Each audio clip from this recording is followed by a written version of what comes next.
కొత్తకాలం అన్నాక వచ్చిన వాళ్ళందరికీ ప్రైజ్ లార్డ్. ప్రారంభ ప్రార్థనతో మొదలు పెట్టుకుందాం. సహోదరుడు జే సురేష్ టీచర్ గారిని ఆహ్వానిస్తున్నాము. మహాగణుడ, మహోన్నతుడ, సర్వశక్తి గల దేవ, సర్వధిపతి, సర్వసృష్టిపతి ఉన్న దేవ, అన్ని నామాల కంట పరిణామం గలవాడ, సుతులు స్తోత్రములు తండ్రి నాయన. ఏ మొదలకాయించి అంతవరకు కాచి కాపాడిన విధానాన్ని బట్టి వందనాలు, సుతులు స్తోత్రములు తండ్రి నాయన. అయ్యా ఏమై ఉన్నాం తండ్రి, కేవలం మీ కృపలో ఉన్నాం బాబు. మీ దయ మీ కృప లేకపోతే మేము ఏ పాటు వాళ్ళం తండ్రి నాయన. ఇదిగోండి తండ్రి నాయన, రాత్రి సమయంలో సుఖమైన నిద్రలు ఇచ్చి తండ్రి నాయన, ఉదయకాల ప్రార్థన మన్నాలో తండ్రి నాయన మళ్ళీ మేము అందరూ కలుసుకునేలాగా మీ యొక్క కాపుదలు ఉంచినందుకు వందనాలు తండ్రి నాయన. పాటల్లో తోడుగా ఉన్నందుకు వందనాలు తండ్రి నాయన. వాక్య భాగం ఉన్న తండ్రి దాసుడు మోగా మీరు మాతో మాట్లాడమని ఎన్న వాక్య ఉదయాన రాతి పలక మీద ముద్రించు కదా 30 దంతులు 60 దంతులు 100 దంతులుగా ఫలించే విధానం మాకు నేర్పించమని యేసయ్య పరిశుద్ధ నామాన్ని మిక్కిలి వినయంతో అడిగి వేడుకుని ప్రార్థించున్నాం పరమ తండ్రి. ఆమేన్. Thank you sister. చక్కని స్వరములతో కుటుంబంతో కలిసి దేవుని మహిమపరచవలసిందిగా ఒక పాటతో ప్రభాకర్ ఏసీసీ వాళ్ళని ఆహ్వానిస్తున్నాము.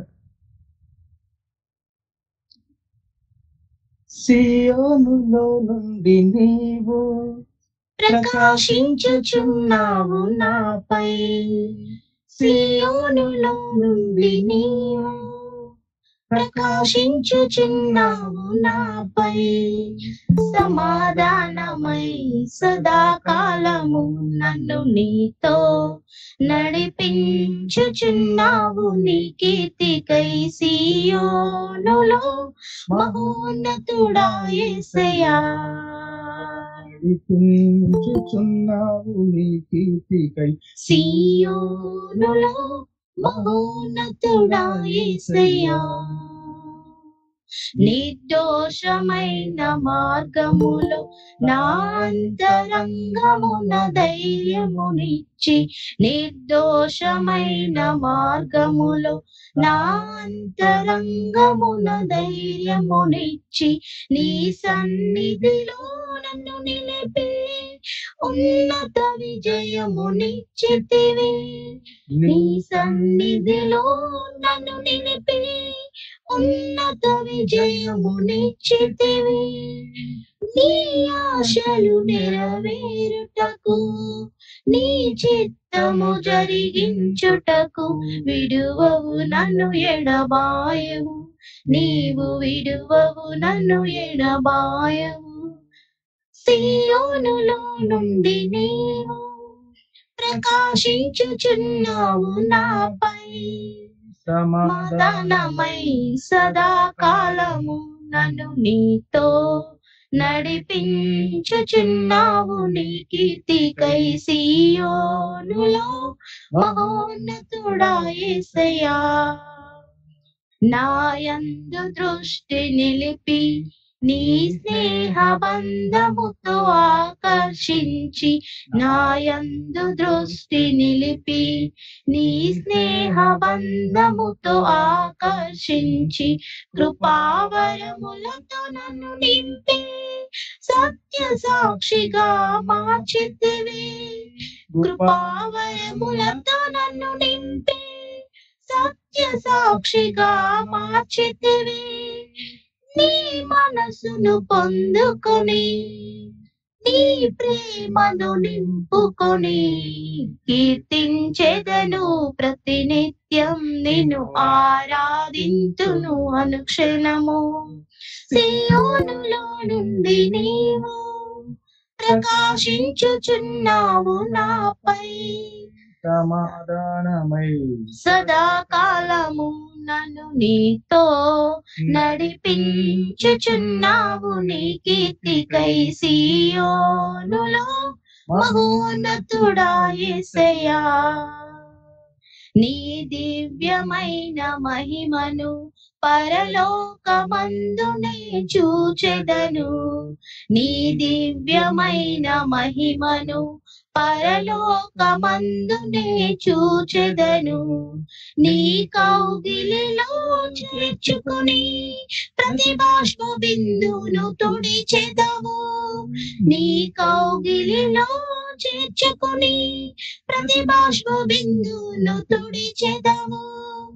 నీ మాటల మకరందమును మరపురాని అనుబంధమును మరువను ఎన్నడు విడువను, నేను మరువను ఎన్నడు విడువను. సీయోనులో నుండి నీవు ప్రకాశించుచున్నావు నాపై, సీయోనులో నుండి నీవు ప్రకాశించుచున్నావు నాపై.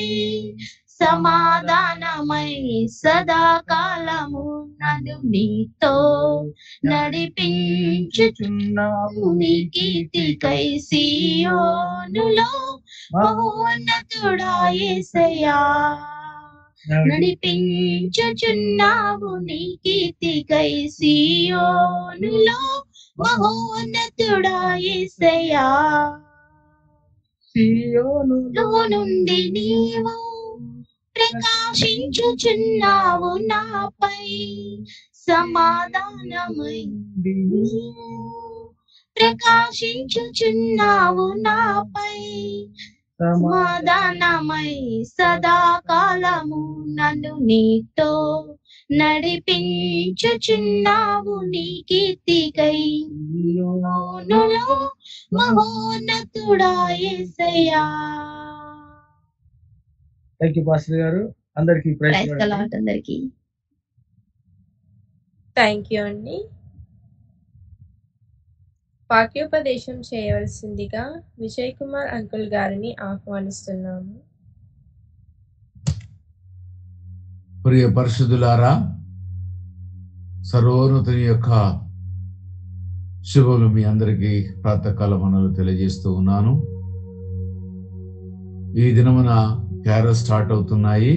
పోయిన సంవత్సరం పాటల పుస్తకాలే కంటిన్యూ అయ్యే పాటలు ఉంటాయి. దయతో గమనించండి. ఎవరి దగ్గర లేకపోతే నా దగ్గర పుస్తకాలు ఉన్నాయి, మీ ఇంటికి వచ్చేప్పుడు తీసుకురండి. ఈ దినం శ్రీరాంపూర్లో సోదరు కాళీ ఇంటికాడ, నీలం ఇంటికాడ, ఎస్తర్ ఇంటికాడ, రాధమ్మ ఇంటి దగ్గర, నవీన్ ఇంటి దగ్గర ఈ 5 ఇళ్ళు చూస్తాం. ఇవాళ 6 మోకల మీ దగ్గరకు వస్తా ఉండి సిద్ధపడి ఉండండి. ఒక పాట, ఒక 10 నిమిషాలు వాక్యం ఉంటుంది. తర్వాత అక్కడి నుంచి బయలుదేరి వెళ్ళడం జరుగుతుంది. కాబట్టి శ్రీరాంపూర్ కాళీ బ్రదర్, నీలమ్మ, రాధమ్మ, అదే రకంగా మరి ఎస్సేరమ్మ, నవీన్ ఇంటికాడ 5 గృహాల్లో ఉంటుంది. దయతో గమనించండి. వచ్చే వాళ్ళందరికి కూడా 5:30కి మన దగ్గర చర్చి దగ్గర ఒక ఆటో పెడుతున్నాము. దాంట్లో ఒక 10-15 మంది కూర్చోవచ్చు. మీరందరూ కలిసి కూర్చొని శ్రీరాంపూర్కి వస్తే అక్కడ నుంచి మనందరూ కూడా కొనసాగుదాము. మరొక విషయం, మీరెవ్వరు కూడా క్యారల్స్ లో పార్టిసిపేట్ చేయకుండా మీ ఇంటికి సంఘస్థులు రావాలంటే ఎవరూ రారు. దయతో మీ అందరికీ పనులున్నట్టుగా అందరికీ పనులుంటాయి. సంవత్సరానికి ఒక పర్యాయం. మరి మీరు వస్తేనే మిగతా ఇంటికి, వేరే వాళ్ళ ఇంటికి అందరూ వస్తారు. దయతో గమనించండి. ఎవరు కూడా నిర్లక్ష్యం చేయబాకండి. మేము అస్సలు రాము, మా ఇంటికి మీరు రావాలంటే అది కరెక్ట్ విధానం కాదు.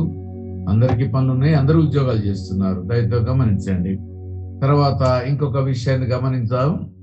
ఈ క్రిస్మస్ సీజన్ స్టార్ట్ అయిపోయింది కాబట్టి వాస్తవం ఇంకొక 1 వారం రోజులు సరిపోయే ఈ యొక్క ధనం గురించి నా దగ్గర వర్తమానం ఉంది. కానీ మరి క్రిస్మస్ సీజన్ లో క్రీస్తు గురించి ధ్యానం చేస్తే బాగుంటుందని ఆశ కలిగిన వాడినై మరి రేపటి నుంచి పూర్తిగా మరి క్రీస్తు సందేశాలు, అంటే క్రీస్తు పుట్టాడనేది వాస్తవం, ప్రపంచమంతా తెలుసు, నీకు తెలుసు, నాకు తెలుసు. కానీ క్రీస్తు పుట్టడం వలన సర్వమానవాళికి ఏమి ప్రయోజనం కలుగుతుంది అనే దాని మీద రోజు కొత్త కొత్త విషయాలు ధ్యానం చేద్దాము. దానికి సిద్ధపడి రేపటి నుంచి మరి ముందుకు వెళ్దాము. ఇక ఈ దినమున చివరి వాక్యం ఈనాటికి ఈ యొక్క ఐశ్వర్యం గురించి, ఐశ్వర్యం యొక్క దుర్వినియోగం, ధనమును దుర్వినియోగం చేసే ధనవంతుల గురించి. అది క్రైస్తవ సహోదరులే కావచ్చు, అన్యులే కావచ్చు, ఎవరి గురించైనా ఇది చివరి వర్తమానము. మరలా ఈ యొక్క క్రిస్మస్ సీజన్ న్యూ ఇయర్ అయిపోయిన తర్వాత మళ్ళా కొత్త వర్తమానం దాని కొరకు వద్దాం. ఇక ఈ దినమునకు వాక్యము చూడండి. ప్రసంగి గ్రంథము 2వ అధ్యాయము 26వ వచనం, పేజీ నంబర్ 557. పేజీ నంబర్ 557, ప్రసంగి గ్రంథము 2వ అధ్యాయము 26వ వచనం. ఏలయనగా దైవ దృష్టికి మంచివాడుగా ఉండు వానికి దేవుడు జ్ఞానమును, తెలివిని, ఆనందమును అనుగ్రహించును. అయితే దైవ దృష్టికి ఇష్టగు వానికి ఇచ్చుటకై ప్రయాసపడి పోగు చేయు పనిని ఆయన పాపాత్మునికి నిర్ణయించును. ఇదియు వ్యర్థమే. ఈ యొక్క సారాంశాన్ని మనం గమనించినట్లయితే నీతిమంతుల కొరకు పాపాత్ములు సంపాదిస్తారట. ద కాంటెంట్, పాపాత్ములు నీతిమంతుల కొరకు సంపాదించి వారికి అప్పగిస్తారట. ఇది సొలొమోను గారు రాస్తున్నటువంటి మాట. ఇంకో మాట మనం 20వ వచనం కూడా 24 చూసినట్టయితే, అన్నపానములు పుచ్చుకుంట కంటెను, తన కష్టార్జిత సుఖపడుట కంటెను నరుడికి మేలుకరమైనది ఏదీ లేదు. ఇదియును దేవుని వల్ల కలుగునని నేను తెలుసుకుంటేనే. ఈ భూమండలం మీద నరుడుగా పుట్టిన ప్రతి నరుడికి దేవుడిచ్చే భాగ్యము ఏదంటే తన జీవితములో అన్నపానములు పుచ్చుకోవడము, తన కష్టార్జితము చేత, అనగా తను చెమట ఓడ్చిన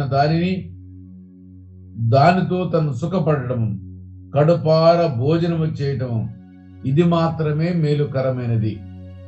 ఇక మిగతాది నువ్వు ఎంత సంపాదించినా, ఎంత దాచిపెట్టినా, ఎంత దోచుకున్నా మిగిలేది ఏది కూడా లేదు. దానివల్ల నీకు ప్రయోజనం లేదు. నీ దగ్గర 100 కేజీల బంగారం ఉన్నా గాని గాక దాన్ని మనం తినలేము.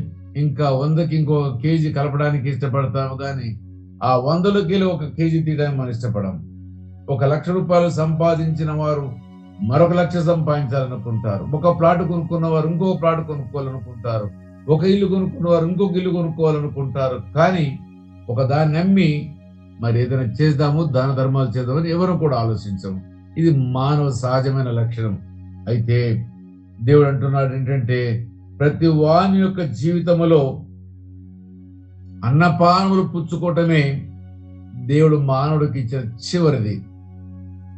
కాబట్టి మనకు ధనము కలిగింది, దాన్ని తినగలిగిన వయసులోనే తినగలగాలి. ఒకళ్ళు 60-70 సంవత్సరాలు వస్తే దాన్ని మనం తినలేము, దాన్ని కూడా మనం తినలేము. ఎందుకంటే 1 పూట తింటేనే అరగలేని పరిస్థితులు, 2 పూటలు తింటే అసలు అరగదు. మరి ఇలాంటి సమస్యలు, చాలా సమస్యలు మానవ జాతికి వస్తుంది. కాబట్టి ఇక్కడ చెప్పే మాట ఏంటంటే, ప్రతి వారు కూడా వారి యొక్క కష్టార్జితమును మనసారా నచ్చిన భోజనం తినడమే దేవుడికి, నరులకు ఇచ్చిన గొప్ప ఆశీర్వాదం అట. అయితే ఆ ఆశీర్వాదమే మనకి మిగిలిపోయేది. అంతకంటే మేలుకరమైనది ఏది లేదని, ఇదియూ దేవుని వలన కలిగినని నేను తెలుసు. ఇది కూడా కడుపార భోజనం చేయడం అనేది కూడా, ఇది కూడా దేవుడి వల్లనే కలిగిందట. ఎంత గొప్ప భాగ్యం అంటే, కొంతమంది తినలేని వాళ్ళు ఉంటారు. 80 సంవత్సరాలు వచ్చినా కొంతమంది తినగలిగే వాళ్ళు ఉంటారు. 50 సంవత్సరాల నుంచి తినలేని పరిస్థితికి వచ్చేవాళ్ళు కూడా కొంతమంది ఉంటారు. ఇది కూడా దేవుడు ఇచ్చే భాగ్యమేనట. అంటే తినలేకపోతున్నావంటే దేవుడు భాగ్యం ఇవ్వలేదని, తింటున్నావంటే దేవుడు నీకు ఇచ్చిన భాగ్యం అని భావించాలి. అయితే ఒకవేళ గినక అన్యాయంగా ఎవరైనా ఈ భూమండలం మీద ఒకరిని ఒకరు దోచుకున్నట్టయితే, అనగా భుజబలము చేతే కావచ్చు, జ్ఞాన బలంతో కావచ్చు, లేకపోతే మరేదో రూపాన ఆ యొక్క ధనమును సంపాదించినట్టయితే, ఆ ధనమును కూడా ఎవరి కొరకు దాచుతున్నాడు అతను? రూపాయి ఎందుకు దాచిపెడుతున్నాడు అంటే, ఆ ధనమును నీతిమంతుల కొరకు దాచిపెడుతున్నాడట. ఇది ఎంత గొప్ప భాగ్యమో చూడండి.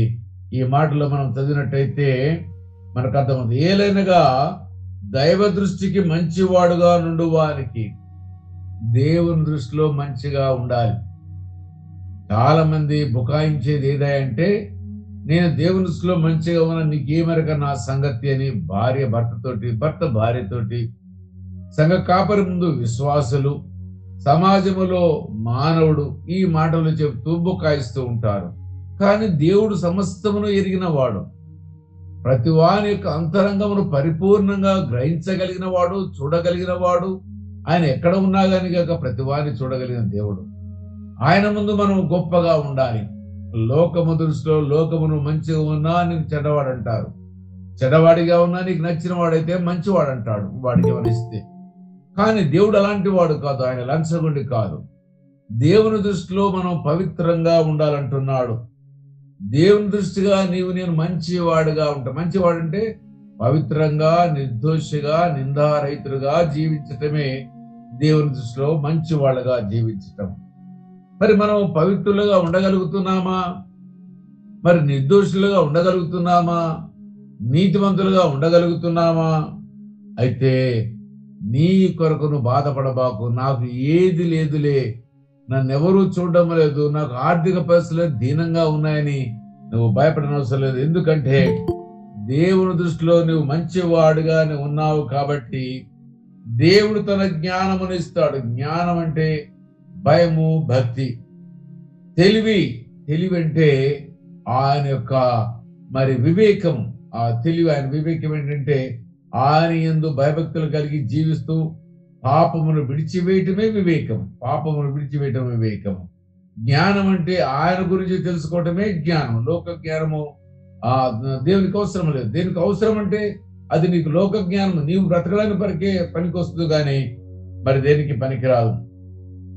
అయితే దేవుడు జ్ఞానమును, తెలివిని అనుగ్రహించి ఆయనకి ఇష్టమైన వారికి ఆనందమును అనుగ్రహించను. ఇది చాలా సంతోషం అండి. దేవుని యొక్క దృష్టిలో మంచిగా నువ్వు కనబడితే ఆయన జ్ఞానవంతుడిని చేస్తాడట. జ్ఞానవంతుడు ఒక్కడే కాదు కానీ వివేకవంతుడిని చేస్తాడట. మూడోదిగా ఆయన నీకు ఆనందమునిస్తాడట. ఎంత గొప్ప జీవితం అంటే కోట్లు కాదు, వేల లక్షల కోట్ల రూపాయలు ఉన్నవాడికి కూడా లేనిది ఇదే అంటే ఆనందమే. ఇది కలిగి ఉండడం అంటే ఇక ఈ భూమండలం మీద వారికంటే ఆశీర్వదించబడిన వారు మరెవరు కూడా లేరు. ఈ భూమండలం మీద ఆశీర్వదించబడిన వాడు ఆనందంగా జీవించటము, కడుపారా భోంచేయటము, కలిగిన దాంతో సంతోషించి తృప్తి చెంది ఉండడము, ఇది మాత్రమే దేవుడు వారికి ఇస్తాడు.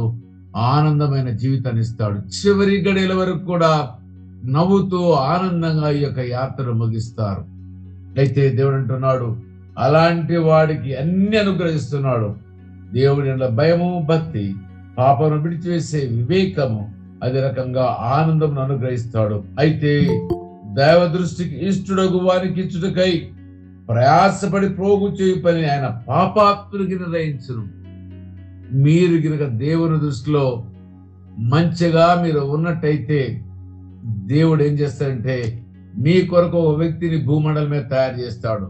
వాడు వాడిని కొట్టి వీడిని కొట్టి వీడి దగ్గర లంచం తీసుకుని, అవి తీసుకుని ఇవన్నీ కూడా సంపాదించి ఎవరికి ఇస్తాడు? దేవునికి ఇష్టమైన వాడికి ఇస్తాడట. ఎందుకు? ఈ దేవునికి ఇష్టమైన వాడు పాపము చేసి డబ్బు సంపాదించలేదు కాబట్టి, నీతిగా నిష్ఠగా ఉన్నాడు కాబట్టి వీడి యొక్క పోషణ ఎవరి బాధ్యత? దేవునిదే బాధ్యత. కాబట్టి దేవుడు ఏం చేస్తాడు? ఒక దుష్టుడికి అప్పగిస్తాడు, ఒక దుర్మార్గుడికి అప్పగిస్తాడు. వాడు సంపాదించి పుట్టుకున్న వాడి ప్రాణం వెళ్ళిపోతుంది. అదిగో అప్పుడు ఆ యొక్క ఆస్తిని నీతిమంతుల కొరకు దేవుడు సిద్ధపాటు చేస్తాడట. మనమందరికీ తెలుసు, సమాజంలో చాలా మంది మరి ఏసీబీకి పట్టబడినప్పుడు, మరి ఎక్కువ ధన సంపదలు ఉన్నప్పుడు, ఈడీకి పట్టబడినప్పుడు ఆ యొక్క జీవితంలో ఆస్తి అంతా ఎవరికి తీసుకొచ్చి ఇస్తున్నారు? ప్రభుత్వానికి ఇస్తున్నారు. కాబట్టి మనమందరం కూడా గమనించాలి, మన జీవితాల్లో నీకు నాకు మనందరికి అర్థం కావాలి. ఇదిగో ఒక నీతిమంతుని కొరకు ఒక దుష్టుడిని ఒక పని అప్పగించాడు దేవుడు. ఎంతగా దోచుకుంటావో దోచుకున్నంత నాకు నచ్చిన బిడ్డలకి చేయంటున్నాడు. ఇది కూడా చాలా పాపమైనటువంటి చూడండి. అయితే దైవ దృష్టికి ఇష్టడు వారికి ఇచ్చుటకై ప్రయాసపడి ప్రోగు చేయి పని ఆయన పాపాత్మునికి నిర్ణయించును. ఇదియూ వ్యర్థమే. ఇది కూడా వ్యర్థంగానే ఉందట. అవును కదా, భూమి మీద అలాంటి వాళ్ళు చాలా మంది ఉన్నారు. మరి ధనవంతులుగా ఉన్న మనమందరము కూడా గుణవంతులము కావాలి. ధనవంతులైతే లాభం లేదు, గుణవంతులైతేనే లాభం. కాబట్టి మనందరూ కూడా గుణవంతులుగా మనం ఏం చేయాలో ఒకసారి మనం చూద్దాము. చూడండి, మరి హెబ్రీయులకు రాసిన పత్రిక 13వ అధ్యాయం హెబ్రీయులకు రాసిన పత్రిక పేజీ నంబర్ 209 కొత్త నూతన నిబంధన లోపల హెబ్రీయులకు రాసిన పత్రిక 13వ అధ్యాయము 16వ వచనం చూద్దాం. చూడండి. ఉపకారమును ధర్మమును చేయ మర్చిపోకుడి. ప్రియ క్రైస్తవ జనాంగమా, మీ జీవితాల్లో దేవుడు మీకు కల్పించిన దాన్ని మీకు నేను జ్ఞాపకం చేస్తూ ఉన్నాను. ఉపకారమును అనగా 10 మంది కష్టాల్లో బాధల్లో ఉన్న వారికి నీ చేతనంత మట్టికి మేలు చేయది మాటే గాని సాయమే కాని డబ్బే కాని మరేదైనా కాని గాక వారికి నువ్వేయమంటుంటే దేవుడు చెబుతున్నాడు. ఉపకారము చెయ్యి అంటే మేలు చేయమంటున్నాడు. ధర్మము కూడా చేయమంటున్నాడు. దాన ధర్మాలు కూడా చేయాలి. మనం చూస్తాము కొర్నేలు యొక్క జీవితంలో దేవుడు ఎప్పుడున్నాడు? భయభక్తులు కలిగి తనను తన ఇంటి వారును భయభక్తులు కలిగి అనేకమైన దాన ధర్మములు చూసినప్పుడు మహాకాశమున్న దేవుడు గమనించి కొర్నేలు ఇంటికి పేతురు పంపిస్తాడు. తన కుటుంబం అంతా రక్షించబడ్డది. అంటే దాన ధర్మాలు కూడా మానవుని యొక్క జీవితంలో అది తప్పనిసరని దేవుడు జ్ఞాపకం చేస్తున్నాడు. చేయ మర్చిపోకుడి. అట్టి యాగములు దేవునికి ఇష్టమైనవి. అట్టి యాగాలు ఏంటి చెప్పండి? దేవునికి ఇష్టమైనటువంటి యాగం అంట. చూసారా ఎంత గొప్ప పదం ఉపయోగించాడు. కాబట్టి మనం అందరము కూడా ఉపకారమును ధర్మమును చేయకుండా ఉండకూడదని దేవుడు మనకి యొక్క ప్రాతకాలము జ్ఞాపకం చేస్తూ ఉన్నాడు. కాబట్టి మనందరూ కూడా దాన ధర్మాలు చేసేవారముగా ఉందాము. అంతేకాకుండా మీ పై నాయకులుగా ఉన్న వారికి లెక్క ఒప్పజెప్పవలసిన వారి వలె మీ ఆత్మలో కాయుచున్నారు. సంఘ కాపరులైన వారి యొక్క బాధ్యత ఏంటంటే మీ ఆత్మలు అనుదినము నూతన పరచబడాల్సినట్టుగా చేయవలసిన బాధ్యత వారి మీద ఉంది. అక్కడ కీర్తన గ్రంథంలో అంటాడు కదా, యెహోవా నా కాపరి, నాకు లేమి కలగదు. పచ్చిక గల చోట్ల ఆయనను పరుండ చేయును, శాంతికరమైన జలముల యొద్దకు ఆయన నడిపించను.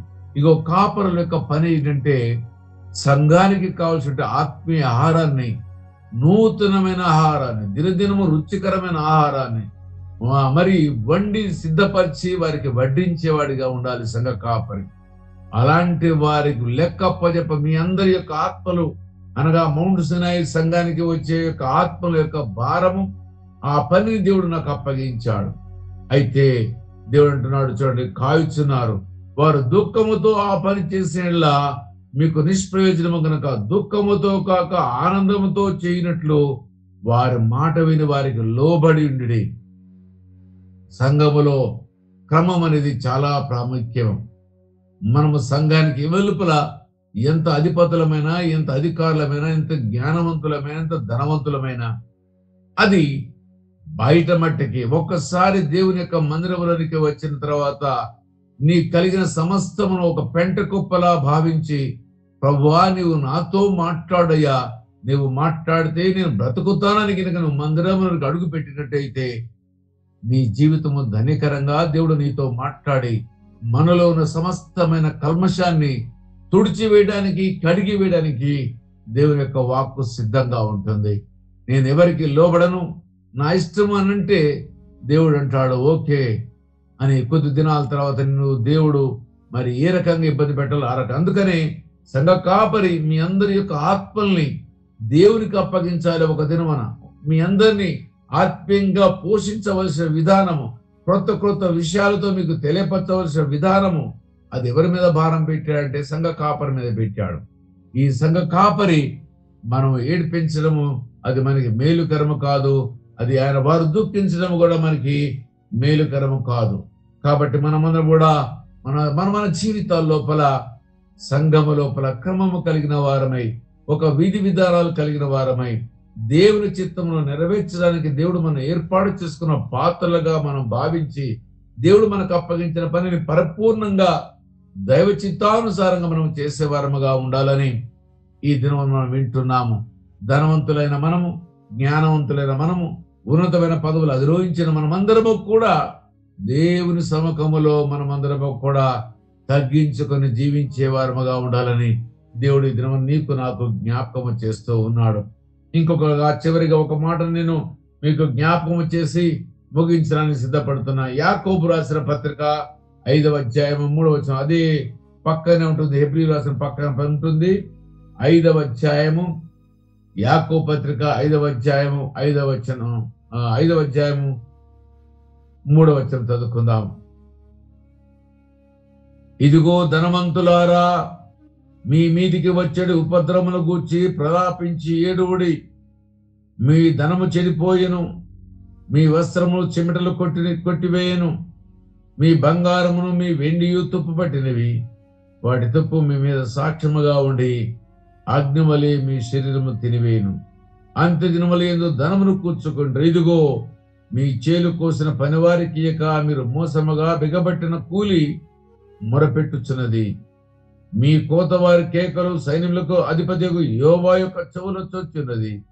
మీరు భూమి మీద సుఖముగా జీవించి భోగాసక్తులై వదదినమందు మీ హృదయములను పోషించుకుంటురి. మీరు నీతిమంతులైన వారి శిక్ష విధించి చంపుదురు, అతడు మిమ్మల్ని ఎదిరింపలేడు. ఇదిగో ప్రియ సంగమా, మన అందరికీ దేవుడు చివరిగా ఈ యొక్క ధనవంతుల గురించి మాట్లాడుతూ మనకు ఒక దినమున ఉపద్రవం, మనకే కాదు సర్వలోకానికి ఉపద్రవం, క్రీస్తు ప్రభువారి యొక్క 2వ రాకడ. ఆ దినమున మనం అట్లా ఏం చేస్తాం చెప్పండి? మన వెండి బంగారాలు తుప్పు పట్టిపోతాయట. వాటికి విలువ ఏముండదు. కాబట్టి వాటిని మనం ఏం తినలేము కదా, వాటితో మనం దప్పిక తీర్చుకోలేము కదా. ఒక ఉపద్రవం వస్తుందట. ఆ దినమున మనందరూ కూడా ప్రలాపిస్తామంట, ఏడుస్తూ ఉంటామట. ఎందుకు? జీతం ఇచ్చే వారికి సరిగా జీతం ఇవ్వక, పని చేసే వారికి, మన ఇంటికాడ పని చేసే వారికి సరిగా జీతం ఇవ్వక, ఒకరోజు వస్తే కూడా రాకపోతే కూడా జీతం కట్ చేసి, మరి అంతేకాకుండా ఆ న్యాయమైన వారు చేసిన పనికి సరైన జీతం ఇవ్వక, మరి మన పని పొలంలో పనిచేసినా ఇంట్లో పనిచేసినా వారిని ఇబ్బంది పెట్టి మానసికంగా, శారీరకంగా, ఆర్థికంగా ఎవరైతే ఇబ్బంది పెడతారో వారి గురించి దేవుడు అంటున్నాడు, అంచె దినమున వారికి సమస్య అంటున్నాడు. ఇదిగో ఒక దినమున మనందరూ కూడా లెక్క అప్పగించాలనేది బట్టి మనం ఎవరు కూడా మర్చిపోకూడదు. ప్రసంగి అంటున్నాడు, అన్యాయము చేత సంపాదించిన వాడు ఎవరి కొరకు దాచిపెడుతున్నాడంటే దేవుని దృష్టిలో మంచివాడుగా ఉన్నవాడు, దేవుని యొక్క ఎడల భయభక్తులు కలిగిన వాడు, దేవుని ఎడల వివేకము కలిగిన వాడు, వాడు ఆనందించడానికి దేవుడు ఆ ఒక దుష్టుని వాడుకుంటున్నట్టుగా మనం చూస్తున్నాము. కాబట్టి మనమందరం కూడా దేవుని యొక్క ఆజ్ఞ ప్రకారంగా జీవిస్తాము. ఈ మాటలను దేవుడు దీవించిన గాక. ఒక చిన్న ప్రకటన దయతో గమనించండి. ఎవరు ఇంతలో బయటికి వెళ్ళబాకండి. మరొకసారి జ్ఞాపకం చేస్తున్నాను, ఈ దినమున క్రిస్మస్ క్యారల్స్ స్టార్ట్ అవుతున్నాయి. మేము ఎవరింటికి రామంటే మీ ఇంటికి కూడా ఎవరు రారు, దయతో గమనించండి. మీరొక్కరే కాదు, అందరూ ఉద్యోగాలు చేస్తున్నారు, ప్రతి వారికి పనులు ఉన్నాయి. మేము రాము, మా ఇంటికి అందరూ రావాలంటే వచ్చే వాళ్ళు ఎవరు రారు, ఆ రోజున మీకు ఇబ్బంది అవుతుంది. సంఘం అంటే ఒక మనమందరం కలిసి ఉమ్మడి కుటుంబం. మీకు ఇంట్లో కష్టం వచ్చిందంటే, మా ఇంట్లో కష్టం వచ్చిందంటే ఒకరికొకరుగా ఆత్మీయులుగా ఉండడానికి ఇది ఒక సంఘము, సమాజంగా మనం కూడుకుంటున్నాము. ఈ కూడుకునే దాంట్లో ఉద్యోగం ఉందని, ఉద్యోగం లేదని, ధనవంతులని, మరి పేదవారని, గుణవంతులని, అజ్ఞాని అని చెప్పి భావం లేకుండా ప్రతి వారు కూడా ఈ యొక్క క్యారల్స్ లో పాల్గొనండి. రేపటి దిన మన సహోదరుడు బిఎస్పి రవికుమార్ గారు అన్న రేపు పొద్దుపూట స్పెషల్ పాట పాడతా. అన్న మీరు నోట్ చేసుకోండి, రేపు పాట కొరకు సిద్ధపడండి. క్రిస్మస్ పాటలు పాడటానికి మీరందరూ కూడా సిద్ధపడండి. ఒక పల్లవి చరణం పాడేవారు కూడా క్రిస్మస్ పాటలు పాడండి. రేపటి దిన మన క్రీస్తు యొక్క రాకడ అనగా ఈ భూమండలం మీదకి క్రీస్తు ప్రభుల వారు ఎందు నిమిత్తం వచ్చారో దానిని ఒక్కొక్క విషయాన్ని మీకు విశ్లేషించి నేను జ్ఞాపకం చేస్తాను. కాబట్టి రేపటి నుంచి చాలా ప్రాముఖ్యమైనది. మీరు ఎవరికైనా మీరు చెప్పవచ్చు వాక్యాన్ని, ప్రభు వారు ఎందుకు వచ్చారో మీరు చెప్పడానికి అనుకూలమైనటువంటి వచనాలు కంటిన్యూగా మొదలుపెట్టి 20వ తారీఖు వరకు క్రీస్తు యొక్క జన్మ యొక్క విశిష్టత, ప్రభు వారు భూమండలం మీదకి దేని కొరకు వచ్చారో అది మీ అందరికీ తెలియజేస్తాను. ఆ మాటలు మనం ధ్యానం వచ్చేద్దాము. దేవుడి యొక్క మాటలను దీవించి మనందరి యొక్క ఆత్మ మేలు కొరకు మేలు చేయను గాక. Thank you one and all. May God bless you. Thank you uncle. చక్కని వాక్యంతో మిమ్మల్ని దయకాల సమయంలో బలపరిచినందుకు. వాక్య ఫలం నిమిత్తము కొరకు ప్రార్థన చేయవలసిందిగా సహోదరి మారేపల్లి సరోజన గారు ఆహ్వానిస్తున్నాను. అలాగే ప్రార్థనా మనవులు ఏమైనా ఉంటే తెలియజేయవలసిందిగా మనవి చేస్తున్నాను. దేవుని నామంలో అందరికీ వందనాలండి. కొన్ని ప్రార్థన అంశాలు గమనించండి. దేవుడు మనకు మరి ఒక నూతనమైన శ్రేష్టమైన దినాన్ని మనకి ఇచ్చినందుకు దేవునికి వందన సమర్పణలు చెల్లిస్తూ కృతజ్ఞతలు చెల్లిస్తూ ప్రార్థన చేయండి.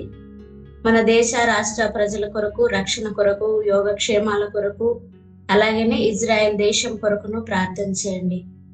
మన దేశం కొరకు మన ప్రతి ఒక్కరి బాధ్యత అది. మనందరం ప్రజలందరి కొరకు ప్రార్థన చేయడము. నిన్నటి దినమున మరి ఉదయమున కొంచెం భూమి కంపించింది అన్నప్పుడు చాలా మంది ఆశ్చర్యానికి, భయాందోళనకు గురయ్యారు.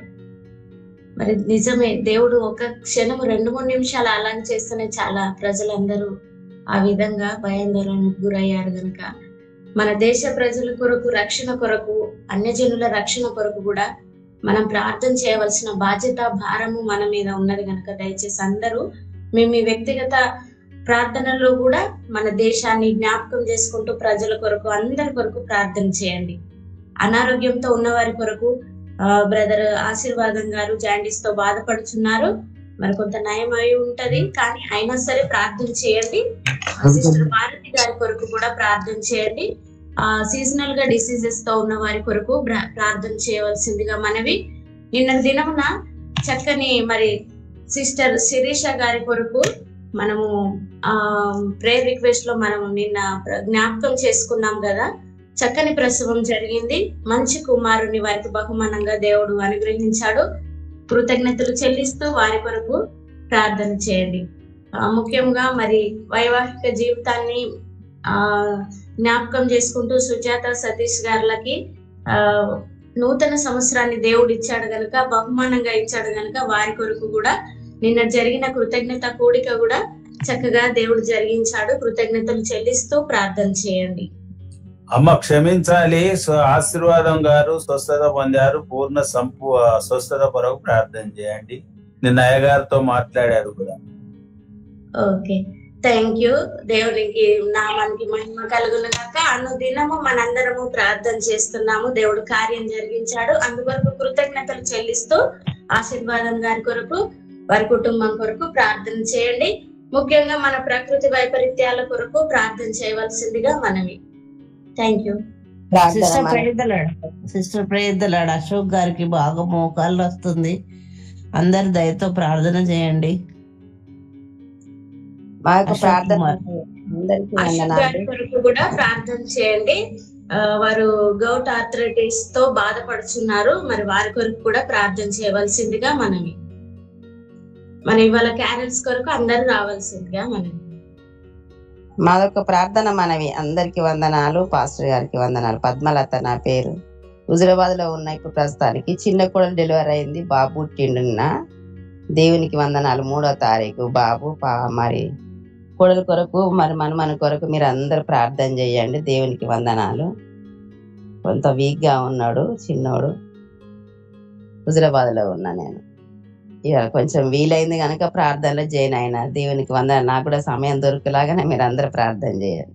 పరిశుద్ధుడా పరిశుద్ధుడా పరిశుద్ధుడా, పరలోకమందును భూమి మీదను సర్వాధికారములు కలిగిన సర్వ సృష్టికర్త మీకు వందనాలు యేసయ్యా. మీకు వందనాలు ప్రభువా. ఇదిగో నాయన, ఈ దినము మాకు ఇచ్చినందుకు మీకు కృతజ్ఞతలు వందనాలు ప్రభువా. నీకు స్తోత్రము నాయన. అవును, నిజమే నాయన. ప్రభువా, ఈ లోకములో ఎంత ధనము సంపాదించుకున్నా నాయన, అది నా ప్రభువా ఒక రోజు నా తండ్రి అది ఉండదు మాకు ప్రభువా యేసయ్యా. నిన్ను ఆశ్రయించి వేలు ప్రభువా, మేము నిన్ను వెంబడించే బిడ్డలుగాని మమ్మల్ని సిద్ధపరిచిన నా ప్రభు ఇదిన మాతో వర్తమానం అందించినందుకు నీకు వందనాలు ప్రభువా. నీకు స్తోత్రము నాయన. అయ్యా, మరి మేము ధనము సంపాదించి నీతిమంతుల కొరికే నాయన అది ఇవ్వబడతానని నీ వాక్యము సెలవిచ్చింది ప్రభువా. నీకు వందనాలు తండ్రి. నీకు స్తోత్రములు ప్రభువా. మేము ఆ రీతిగా ఉండకుండా అయ్యా, నీ వెలుగులో, నీ సత్యములో, నీ జీవములో మేము నడిచే బిడ్డలుగా మనం సిద్ధపరిచినందుకు నీకు వందనాలు. సిద్ధపరచండి ప్రభువా. దేవా నీకు వందనాలు తండ్రి నాయన. ఇదిగో ప్రభు వాక్యము నాయన మాకు అందించిన దైవజనుని దీవించండి, మీరు ఆస్వాదించండి ప్రభువా. నీకు వందనాలు. నూతన బలము, నూతన శక్తి, మంచి ఆరోగ్యమును, ఆయుష్ను పొడిగించండి ప్రభువా. నశించిపోతున్న ఆత్మల కొరకు ఇంకనూ బలముగా వాడబడాలని ప్రార్థిస్తున్న ప్రభా నీకు వందనాలు తండ్రి. నేనైతే ఇన్ని రోజు ప్రభా నీ సన్నిధిలో నా ప్రభా నేను రాలేదు ప్రభా, క్షమించు నాయన. ప్రభా నీకు స్తోత్రము నాయన. ఈ దినము నాకు సెలవిచ్చిన ప్రభా నీకు వందనాలు యేసయ్యా. ఈ రీతి ఎల్లవేళ ఉండాలని ప్రార్థిస్తున్నా నాయన. నిజమే నా ప్రభా నాయన. ఎంతో మంది ప్రియ బిడ్డలు నా తల్లి డెలివరీ అయిన ప్రభా కుమారులు ఇచ్చినావు నీకు వందనాలు అయ్యా. వాళ్ళని కూడా దీవించి ఆస్వాదించి ఆరోగ్యం ఇచ్చి ఆయుష్ను పొడిగించండి ప్రభువా. ఇదిగో నాయన మరి యోసేపన్న ఆరోగ్యం బాగుందని విన్నాం ప్రభా, వాళ్ళని కూడా దీవించి ఆస్వాదించు. ప్రార్థన కోరి ఉన్న ప్రతి ఒక్కరి కొరకు ప్రార్థిస్తున్న నాయన సహాయం చేయండి. మరి నా చిన్న కోళ్ళు కూడా ప్రభా డెలివరీ అయింది నా తండ్రి, కుమారుని ఇచ్చినావు తండ్రి. కొంత నా ప్రభా మరి నాయన మేము నాయన టెన్షన్ పడ్డాము నా తండ్రి, ఊపిరి ఆడలేదని మరి వరంగల్కు పంపించినప్పుడు నాయన తండ్రి నువ్వు ఇచ్చిన కుమారుడు గనక నాయన నువ్వు బాగుండాలని నా ప్రభా నీ పాద సన్నిధికి వచ్చి ప్రార్థించినాం ప్రభా. అయ్యా మేము ఒకరి ఇళ్ళకున్న మా మనసులో నాయన నీ సన్నిలో మొరపెట్టుకున్నాం. నువ్వు ఇచ్చిన కుమారుడు ప్రభా ఆరోగ్యముతో ఉండాలని ప్రభా నీకు స్తోత్రము నాయన. అయ్యా మరి 3వ తారీఖు వరంగల్కి వెళ్ళి నిన్నటి దినమంద 4వ తారీఖు తిరిగి డిశ్చార్జ్ అయ్యి తల్లి దగ్గరికి చేర్పించినందుకు నీకు వందనాలు. ఆరోగ్యముతో ఉన్నాడు, బాగానే ఉన్నాడు ప్రభా. మరి నా తండ్రి నీకు వందనాలు నాయన. అయ్యా వాడు ప్రభా కడుపులో పడ్డ కానించెల్లి నాయన టెన్షన్ లే ప్రభా. అయ్యా జీవమునిచ్చింది నీవు యేసయ్యా నీకు వందనాలు ప్రభా. ఇప్పుడు కూడా నా తల్లి బిడ్డ క్షేమగా ఉండి మంచి ఆరోగ్యమునిచ్చి నీ సాక్షి బిడ్డగా నిలబెట్టుకో నాయన నీకు వందనాలు ప్రభా. నీకు స్తోత్రము నా తండ్రి. ఇదిగో నాయన మరి ప్రభా నిజమే నాయన భూకంపములు ప్రభా ఏమి జరుగునో తెలియదు నాయన ప్రభా నీకు స్తోత్రము నా తండ్రి. మంచిర్యాలు పెద్దపల్లి నాయన అయ్యా కాలువ శ్రీరాంపూర్ హుజరాబాద్ నా తండ్రి కరీంనగర్ అంతా వచ్చింది ప్రభువా నీకు స్తోత్రము నాయన. ప్రతి నోట మాట వింటున్నాము నాయన. ఏమి జరుగునో మాకు తెలియదు ప్రభా. ప్రళయము నా తండ్రి. అవును ప్రభా ఉగ్రత నీ కోపం వస్తే నాయన అయ్యా మేము తట్టుకోలేము ప్రభువా నీకు వందనాలు దేవా. నీకు స్తోత్రములు ప్రభా. నీ మాట వినక నీ మాటకు లోబడక నీ మాటలో జీవించలేకపోతున్నాం ప్రభా, క్షమించు నాయన. అయ్యా మా దేశము కొరకు ప్రార్థిస్తున్నాము నాయన. అయ్యా నీకు వందనాలు ప్రభా. నీకు స్తోత్రము నాయన. సేవకుల మాట వినకుండా నాయన మాకు మేము నా తండ్రి వాళ్ళని దుఃఖ పెట్టే వారముగా ఉండద్దు తండ్రి యేసయ్యా. వాళ్ళని సంతోష పెట్టాలి నాయన. అయ్యా సంఘముగా మేము ఉన్నప్పుడు నాయన మమ్మ నా తండ్రి వాళ్ళని సంతోష పెట్టినప్పుడే నాయన మేము ఆరోగ్యముతో బాగుంటాము నాయన. నీకు వందనాలు ప్రభా. దేవ వాళ్ళని దుఃఖపరచద్దు అయ్యా, సేవకులను దుఃఖపరచద్దు నాయన. నీకు వందనాలు ప్రభా.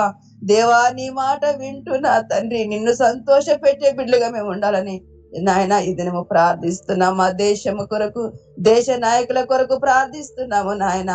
ఇజ్రాయేల్ దేశము కొరకు కూడా ప్రార్థిస్తున్నాము. సహాయం చేయండి నాయన. మీరే కృప చూపి దయ చూపమని ప్రార్థిస్తున్నాము నాయన. అయ్యా నెమ్మది శాంతి సమాధాన పరచబడాలి దేశము ప్రభా. నీకు వందనాలు తండ్రి. నీకు స్తోత్రములు ప్రభా. ఇదిగో నాయన ఏమన్నా ప్రార్థన కుటుంబంలో ప్రభా ప్రతి ఒక్కరి నాయన పేరు పేరు వర్షం పెట్టి దీవించి ఆస్వాదించండి తండ్రి. నీకు వందనాలు. ఆరోగ్యమునివ్వండి, ఆయుష్ను పొడిగించండి ప్రభా.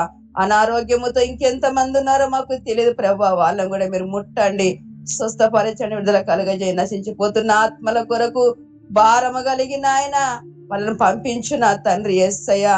అయ్యా నశించిపోతున్న ఆత్మలు ఎందరో ఉన్నారు ప్రభా లోకములో యేసయ్యా. అయ్యా నీకు వందనాలు తండ్రి. ఇదిగో నాయన నా పెళ్లి ప్రభా కొండగట్టు ప్రాంతములో నాయన నీకు వందనాలు. వేములవాడలో ప్రభా అయ్యా నశించిపోతున్న ఆత్మలు ఉన్నాయి. అక్కడ ప్రార్థన నాయన. అక్కడ నశించిపోతున్న ఆత్మల కొరకు మందిరాన్ని సిద్ధపరచమని ప్రార్థిస్తున్నాము. అనేకులకు రక్షణ కావాలి ప్రభా. అయ్యా వాళ్ళు పాతాళములో వెళ్లకుండా నాయన పరలోక రాజ్యములకు నాయన ప్రభా వాళ్ళ కుటుంబాలకు వాళ్ళకు నాయన రక్షణ కావాలి తండ్రి ప్రభా. ముందు నడిచే దైవజనుని ముందు మీరు ఉండండి ప్రభా. వాళ్ళకు ధైర్యమునిచ్చిన తండ్రి యేసయ్యా. అయ్యా నీ కృపతో భద్రపరచుకుని ఆయన నశించిపోతున్న ఆత్మల కొరకు బలముగా వాడుకుని అద్భుత కార్యం జరిగించమని ప్రార్థిస్తున్నాం ప్రభా. నీకు స్తోత్రము నాయన. నీ వెలుగును కావాలి ప్రభా. చీకట్లో జీవిస్తున్న ప్రజల కొరకు నాయన ప్రభా వెళ్లే వారిని నడిపించమని ప్రార్థిస్తున్న దేవుడా. వాళ్ళని బలపరచండి, నిలబెట్టుకో, బలముగా వాడుకో నాయన. నీకు వందనాలు తండ్రి. నీకు స్తోత్రములు ప్రభా. ఇదిగో నాయన నన్ను నా దీన కుటుంబాన్ని పిల్లలకి ఎంతో మంది బాధపడుచున్నారయ్యా. నా కుటుంబంలో ఉన్నారు ప్రభా. అనేక మంది కుటుంబంలో ఉన్నారు ప్రభా, నీకు వందనాలు. వాళ్ళకు కూడా మీరు సహాయం చేయండి.